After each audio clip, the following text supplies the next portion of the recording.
tracing back family roots inspired by an email that resulted in my team tracing back, with my permission, my roots. But if you can't find your family, sometimes you learn more about them through what they owned in their homes. Chelsea Brown is an interior decorator who's made headlines for her viral TikToks where she returns lost family heirlooms, and she finds them, in many cases, at flea markets. This is fascinating to me. Take a look at some of her most popular TikToks.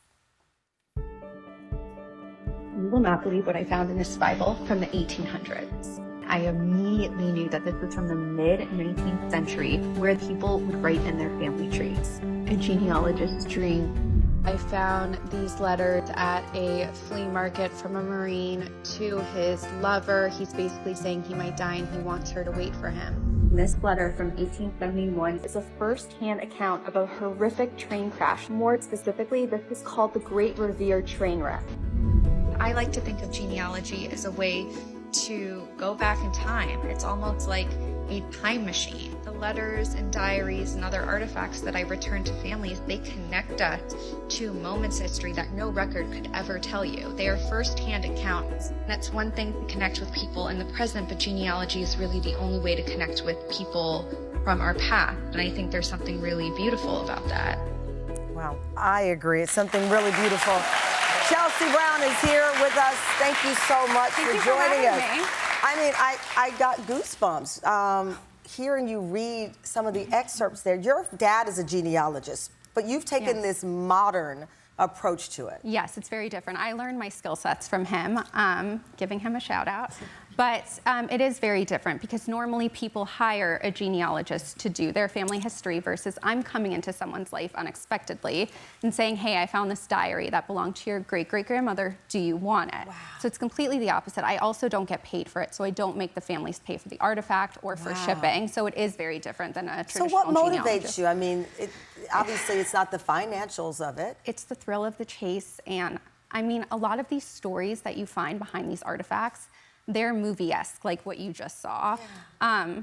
And it is something to think about in today's society. We're so hyper-fixated on what our favorite celebrity is wearing.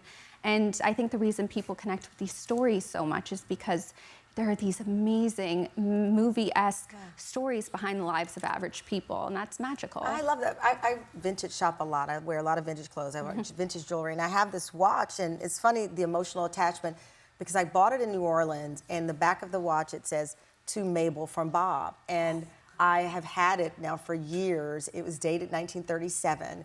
And I'm always like, I wonder if Mabel and Bob are watching me, you know? Because you do wonder about the people behind these items. You frequently find love letters. Yes. You returned a diary written in 1901 by a 17-year-old girl to a boy. She was madly in love with him, surprise, surprise. Take a look.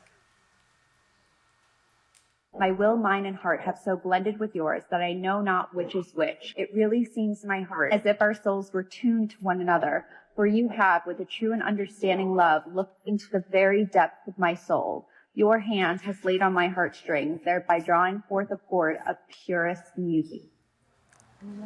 She was 17? She was. Times were different. Shakespeare has nothing on her right now. No, that's one of my favorite finds, to be honest. And it was so magical because inside of this diary, there were love letters too, and it was the span of their entire relationship. Or sorry, the beginning of their relationship. And even though they were dated my birthday, September 16th. Fate. And even though they loved each other, they still dated other people because he lived across the country. Right. So they couldn't actually physically be together. But then through research, I found out that after many years after she finished the diary, that they ended up together. They ended up together? Yes.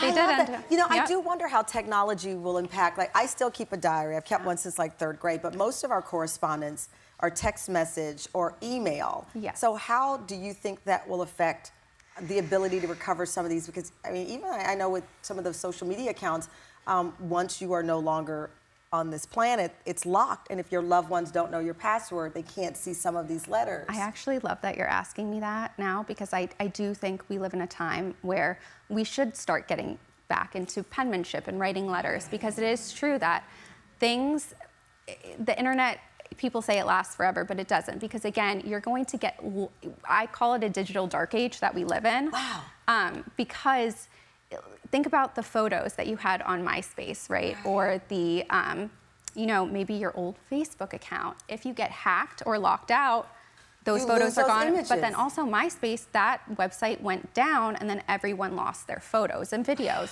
So, I mean, all of my photos and videos that I had on MySpace when I was younger, they're gone now. All of those conversations, they're gone on AIM. So like I'm old enough where I have the old album with the sticky that turned yellow.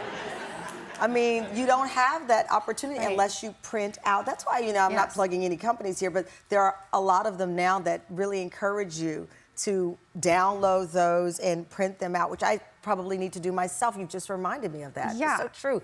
Digital dark age. So I call it a digital dark age. But that's a great example. So print out the letters if they mean something. Yes, you know, keep those cards. Keep those cards. And you have a cards. keepsake box here. Yes, Which is so I beautiful. designed it. And it is Turn it around so so, you can see. yeah. And these are letters that you've not matched up with people yet? Right, these are the artifacts that I'm still working on. So those are some World War II Can I love touch them letters. as I touch them? Of course, Okay. touch them. Sorry. Actually, it's a myth that you're supposed to touch these things with gloves. You're not. It's not You're so- supposed to use the Look at oils. This is state of Vermont. This Yes, is like an actual that's old, legal old. document. That is a legal document. That is old, old. That's not a World War II love letter. I know, it looks like a legal document. Yeah. Wow.